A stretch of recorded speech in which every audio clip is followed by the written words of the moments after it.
We got to realize at times that faith is going to say we got to think of others. In fact, when we talk about finances and giving, we don't give to get. When you give, God blesses. You just can't erase that. The Apostle Paul talks about it.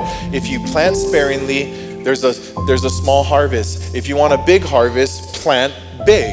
That's what he says. There's a harvest when we plant. But we got to remember that can never be the motivation. We don't give to get. We give to give. We always want to give to give. The most selfish thing you could ever say is, I just want God to bless me enough to meet my needs. It sounds very spiritual, but if you only have enough for your needs, how will you ever be a blessing to anybody else?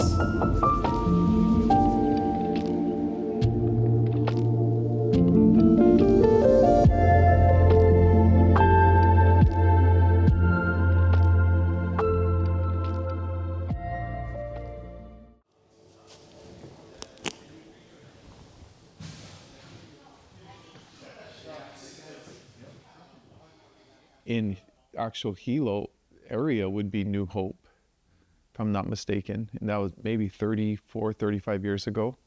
When you look at the island, the last one would be my dad out in Puna that they built. And that might be 12 years ago now, 10, 12 years ago.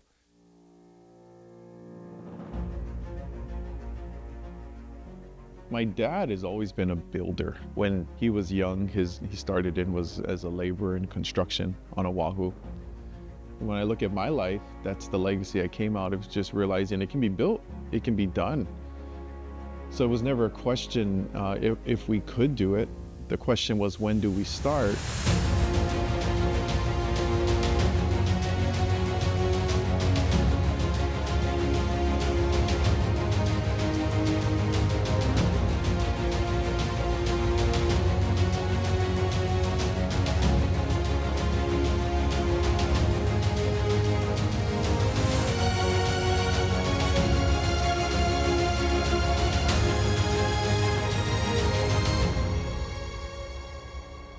Recent time, I've learned more as we've begun building.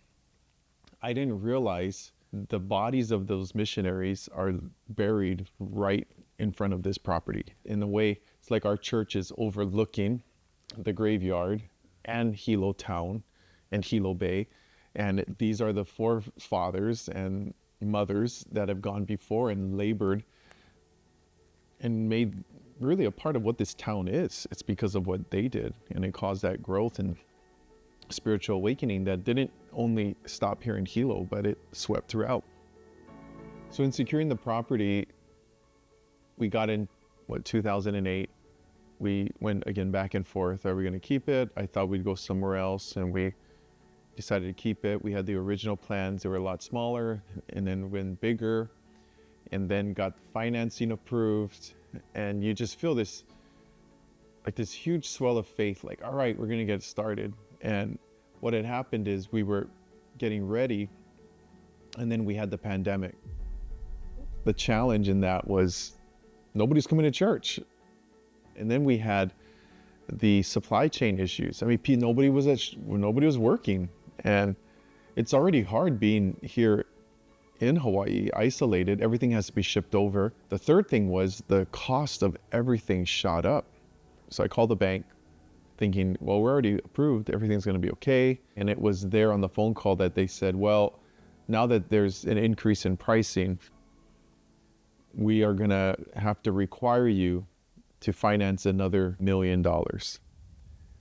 Thoroughly discouraged me at that moment. And I wanted to quit.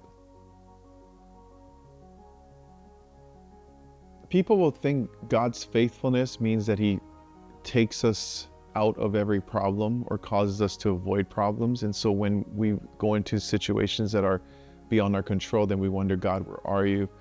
His faithfulness isn't keeping us from the storm. His faithfulness is getting us through the storms of life.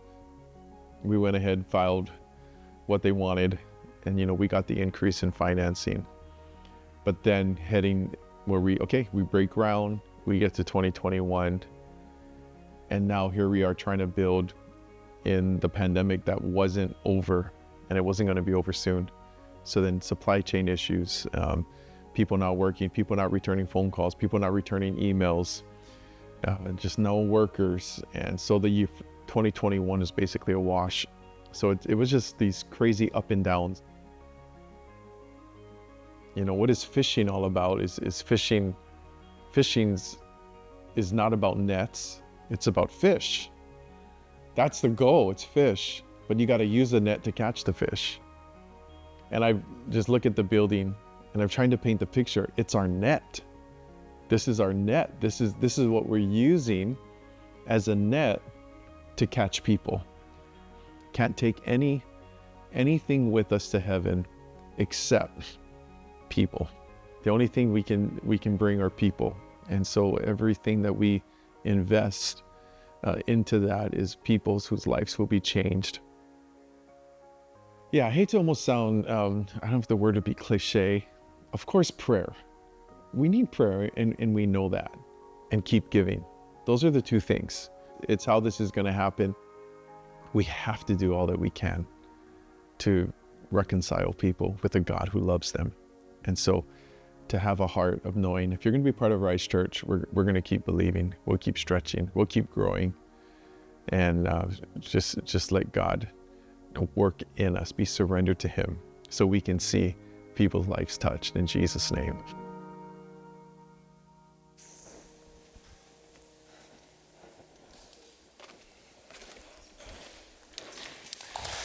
All right. What a great video. I appreciate Jeremy Wernley putting that together, just kind of capturing where we are, where we were, and where we are, and where we're heading to as a church family. And we're closer than ever to getting the building completed, in the next couple of months. And we're so thankful for everyone that has partnered with us through the years and stood with us through the ups and downs. But the new season is coming here in Arise Church, and we all get to be a part of that. The last couple of weeks we've been on a series. We've been talking about giving. We do that once a year.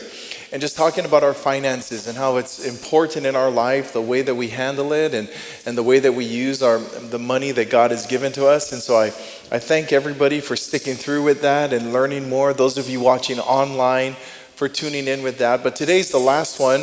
And a side note, next weekend, don't miss church next weekend. We have one of our great friends coming. He hasn't been here in a while, but Joel Holm is going to be here to speak with us. And you're not going to want to miss Joel. He's always great in ministering. And then we're going to be starting a series after that, just talking about different religions of the world. It's a question I get a lot. What's the difference between this religion, that religion, Christianity? We're going to talk about that for the next couple of weeks. But as we close out our giving series, we're going to be receiving what we call our Kingdom Builders Legacy Offering. And this is an offering we take once a year. This is above and beyond our normal giving. If you're visiting here today, don't feel any pressure in this. But if the Arise Church is your home, I just say, see how you can be involved. I wouldn't say today that there's a financial goal at all when it comes to this offering. To me, this is what it is. It's a participation goal. And I just would love to see everyone that's a part of Arise Church participate and get involved in this. Any way possible. You say, what do I do? It's just simple. Just ask God what to do and do it. That's what I tell people. Ask God what to do. It's not about equal amounts of money. It's about equal amounts of sacrifice. And we can all be a part of the Arise Church story. If you have your Bibles today, I want to look at 1 Kings chapter 17, verse 8. And then we're going to look at another verse, and that's in Hebrews chapter 11, verse 6. And I entitled the message this morning, A Legacy of Faith. And this story takes place with the prophet Elijah. And at this time, the king in Israel is Ahab, and Jezebel is the queen. And they were wicked. They were just wicked people. And they were so wicked that God brought judgment on the land, basically brought a famine. And for the next 3 years, it didn't rain. Now, when there was a famine at that time, what would happen? The crops would die, the animals would die, and basically food would disappear. And then people would begin to die. So this is a dire time in the land of Israel because of their sin. And so God instructs the prophet Elijah. He says, I want you to go, and I want you to go to this brook, and I want you to drink the water from the brook, and I'm going to send ravens. He's going to send birds to bring food to use. So he goes to the brook, and there he survives for a while. He's drinking the water from the brook. The ravens are bringing him food, whatever it was, and he's eating. But eventually the brook dries up, and now God gives him the next instruction for his life. He says, then the Lord, this says in verse 8, then the Lord said to Elijah, go and live in the village of Zarephath near the city of Sidon. I have instructed a widow there to feed you. So he went to Zarephath. As he arrived at the gates of the village, he saw a widow gathering sticks, and he asked her, would you please bring me a little water in a cup? As she was going to get it, he called to her, bring me a bite of bread too. But she said, I swear by the Lord your God that I don't have a single piece of bread in the house, and I only have a handful of flour left in the jar and a little cooking oil in the bottom of the jug. I was just gathering a few sticks to cook this last meal, and then my son and I will die. But Elijah said to her, don't be afraid. Go ahead and do just what you've said, but make a little bread for me first. Then use what's left to prepare a meal for yourself and your son. For this is what the Lord, the God of Israel says, there will always be flour and olive oil left in your containers until the time when the Lord sends rain and the crops grow again. So she did as Elijah said, and she and Elijah and her family continued to eat for many days. There was always enough flour and olive oil left in the containers, just as the Lord had promised through Elijah. This is an interesting story. Elijah was sent to a widow. A widow, especially in these times, you would have automatically known in your head that a widow would have most likely been poor. She would have been in need. She was without her husband in that society, without a man to advocate and provide for you. You were pretty much in a hopeless situation. She was a widow and she had a son. God sent her to a very unlikely person. It also should stand out that she was not an Israelite. She wasn't someone who would have grown up believing in the God of Israel. That town was outside of Israel. If you notice, she said, I swear by the Lord your God. It wasn't her God. So God sent Elijah not just to a poor widow, but also to a person who didn't believe and grow up knowing who God was in Israel. At that time, a widow would have probably have been some of the first people. The widows would have run out of food first in that society. And the widow and her son were under a death sentence. A death sentence. They were going to die. She said, this is our last meal. We're going to use a little bit of this flour. We're going to use the rest of this olive oil. We're going to eat it. And we're going to starve. And we're going to die. You know, as I read this story, I want to give you three, and I would say this are just three simple things that stand out in this story to me. Number one is this: faith will always test us. It will always test us. Hebrews 11 verse 6, it is impossible to please God without faith. Anyone who wants to come to him must believe that God exists and that he rewards those who sincerely seek him. I heard somebody say once that if what you're doing in your life right now requires no faith, you are not pleasing to God. It's impossible to please him without faith.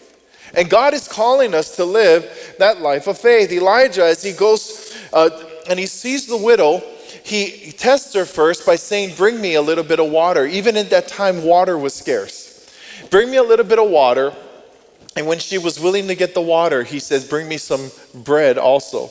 The nerve of him to ask a widow for her last bite of food. But when he asked her for that, she made it clear again. She made it clear. I don't have anything left. There's nothing left except the last couple of bites. I imagine this widow by this time probably skinny. Her eyes may be sunken in. They weren't eating a lot. You could imagine her son. He was slowly starving and disappearing. And God wanted to test her in this. Faith is going to test us. She had to make the bread with the last of her oil and the last of her flour, not knowing what God was going to do. Elijah said there'll always be. We know what God promises tell us God can do, but oftentimes when we have to take that step of faith, we don't see it right away. We don't see, it's not like you get the deposit in your bank account and then you go, all right, God, you did follow through. It's that test of faith. And the second thing that faith will do, and I see it in this story, faith will often cause us to put someone else first. We are creatures of me, right? We're born with a sinful nature, and me. It's all about me. When you look at babies and little kids, right? If you remember growing up, if you were eating something you liked, your natural compulsion wasn't to call all your brothers and sisters so that you can share what you're eating, right? Share your candy. That's not usually what it was. You might have gone in the bedroom, you hid behind the bed, and you were eating all of that stuff. You were trying to get it all in your mouth before anybody else would come. That's just the way that we are. And you look at this story, and you see that God was having Elijah ask the widow to put Elijah before herself and her son. And you might look at this and say, well, God, that's not fair. God, that wasn't very nice. I also often think, thank God I'm not God.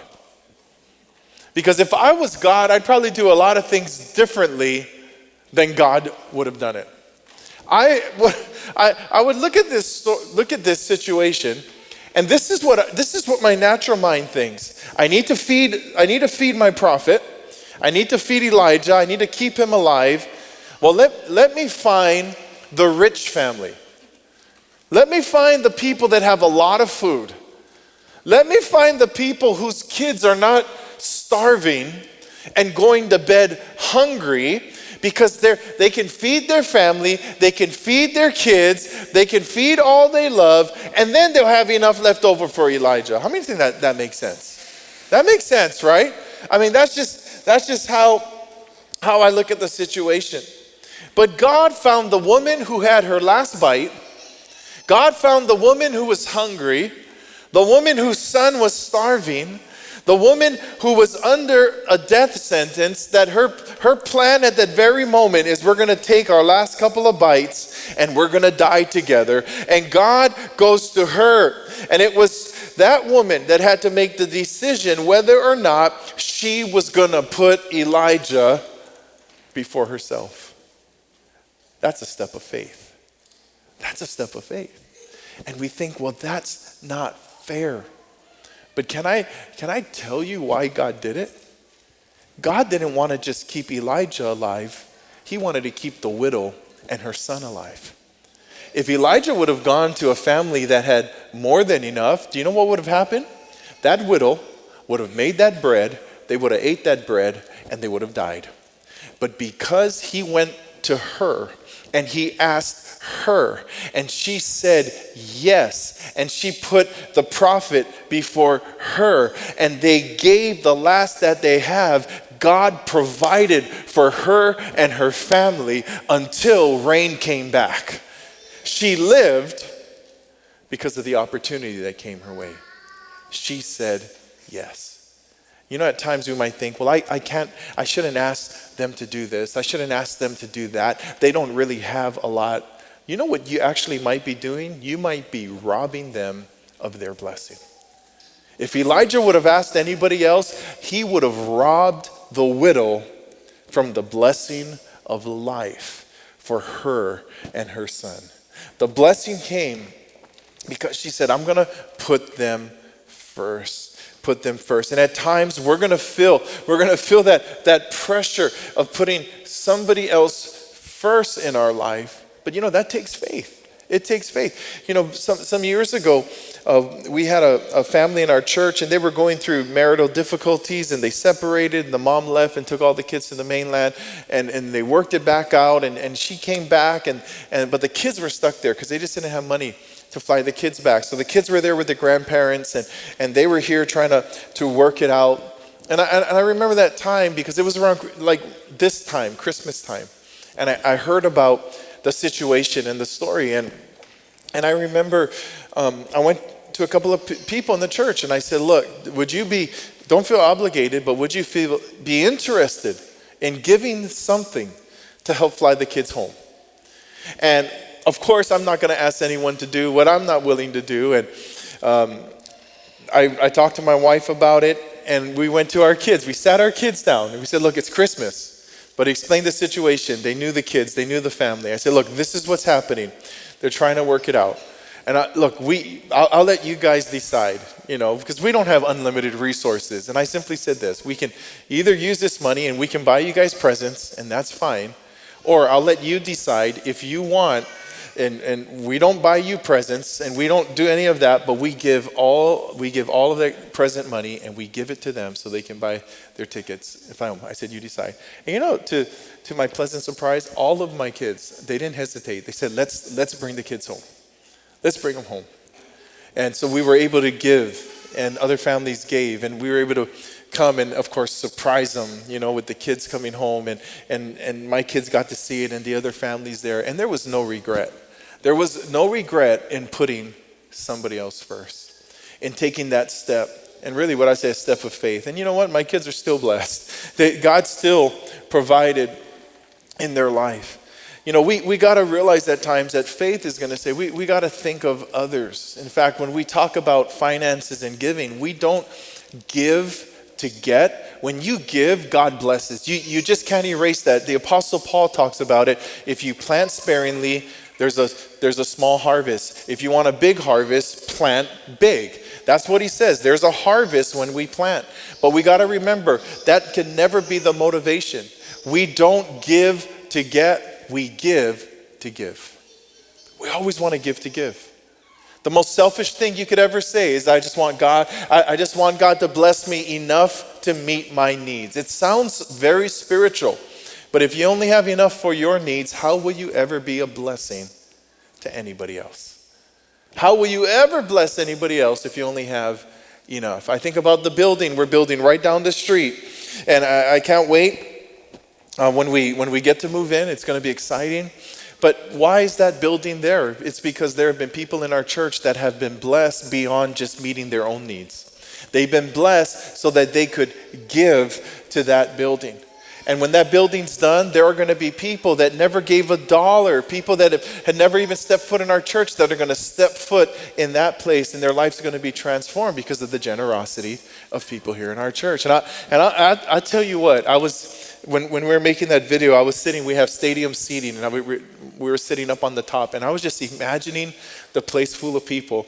And I just thought, what a feeling it's going to be when we're in there and we're standing in there, and you might be at the top looking down, and you're going to see people making a commitment to serve Jesus. And I'll tell you, when you see that, you won't think, oh my gosh, I shouldn't have given to the building. It's going to be the greatest feeling ever when you realize we sacrificed and we gave so that lives can be changed. I saw a video like 2 weeks ago at a large church. We're taking this special offering today.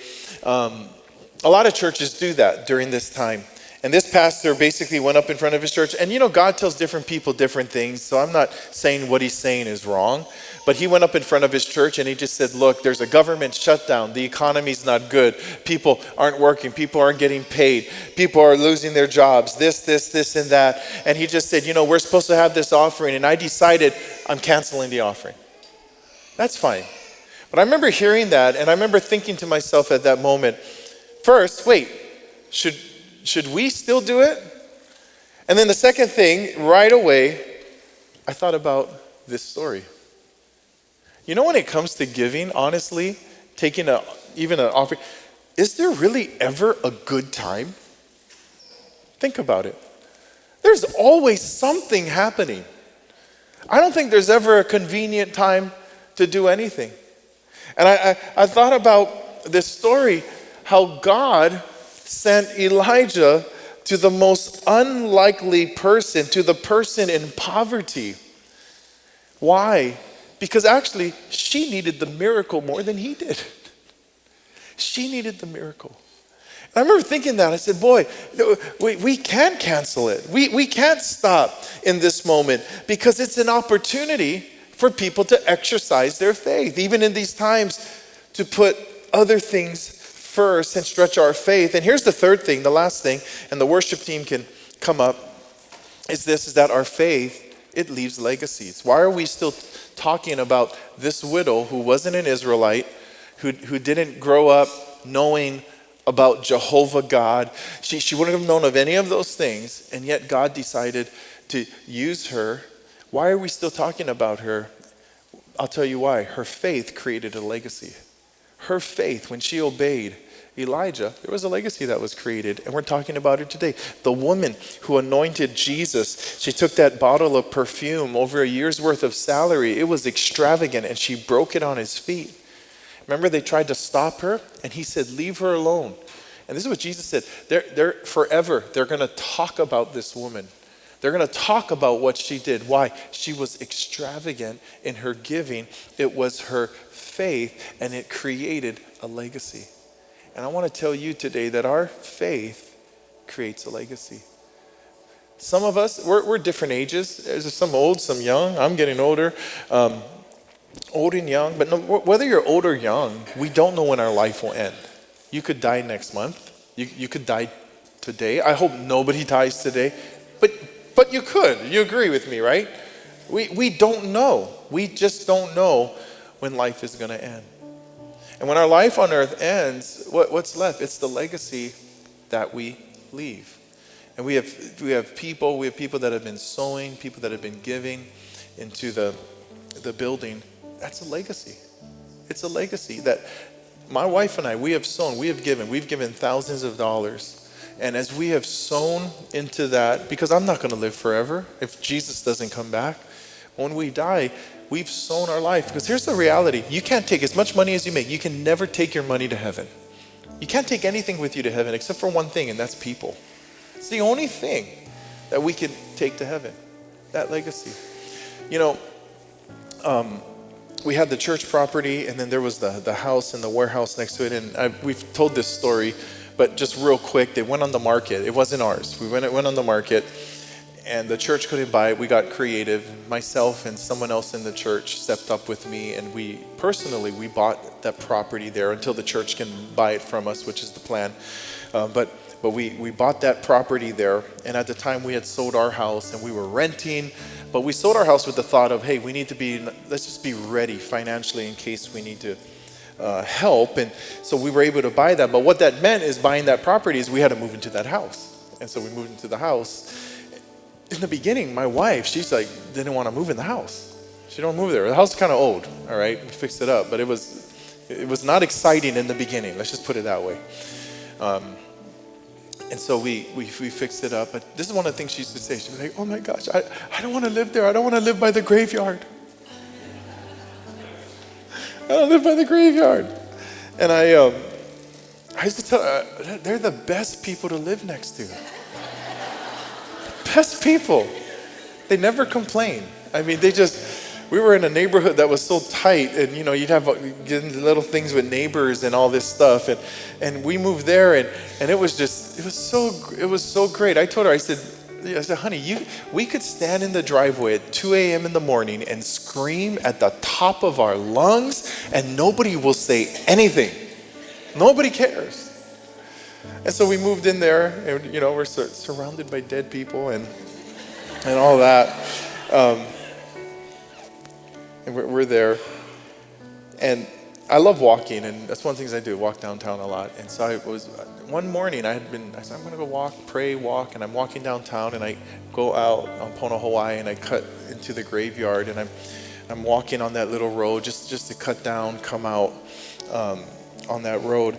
And just for some reason, as I was walking that morning, I looked over to my right. I never look at, you know, I don't stop at the graveyard. I'm just walking, and I look out to my right, and I got this picture here. I looked over, and right there when I looked over was this gravestone. Henry Martin.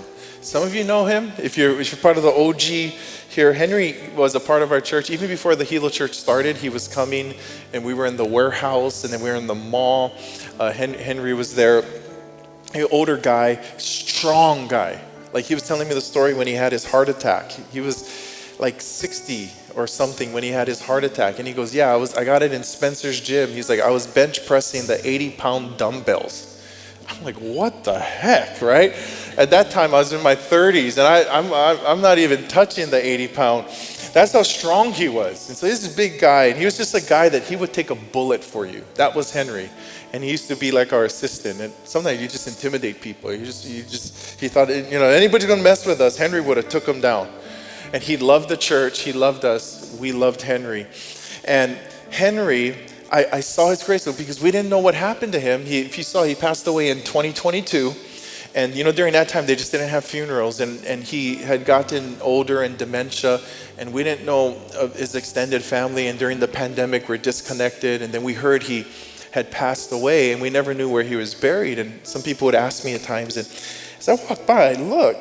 And I'm like, oh, my goodness, Henry is right here. He's right here. And I stood there, and I just began to thank the Lord. I was like, Lord, thank you for this man who is just a part of our church and our lives. And I'm standing like it's this view, and I remembered that it was Henry. We were in the mall. He came into the green room one day, and again, he was older, not necessarily had a lot of resources financially, and he came in. And this was when we didn't even break ground. We just owned the ground. And we just bought the land. And he came in and he gave a huge check. He says, Pastor, this is for the building. And he just gave this huge check, thousands of dollars. He just, huge check. It was the biggest check we got at that time. And he goes, this is for the building. We didn't even have plans. We didn't have any of that. He goes, this is it. And I remembered that, and I'm standing there, and I thought, how cool is it that he's buried? If you look, there's the warehouse, the blue house, and you can see the church right there.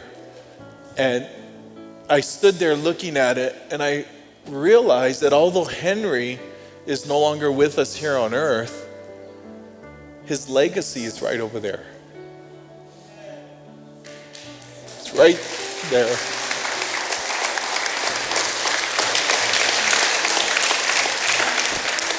And he's in heaven, and I wondered, well, does he know? Can he look down and see? My personal belief, once we're in heaven, we probably don't really care what's happening on earth. That's just what I think. It's so good in heaven. If you're in hell, you probably care, but just don't go to hell. We're going to pray in a few minutes so you don't have to go to hell. His legacy lives on. Every person that's going to step into that place, they won't even know who he is.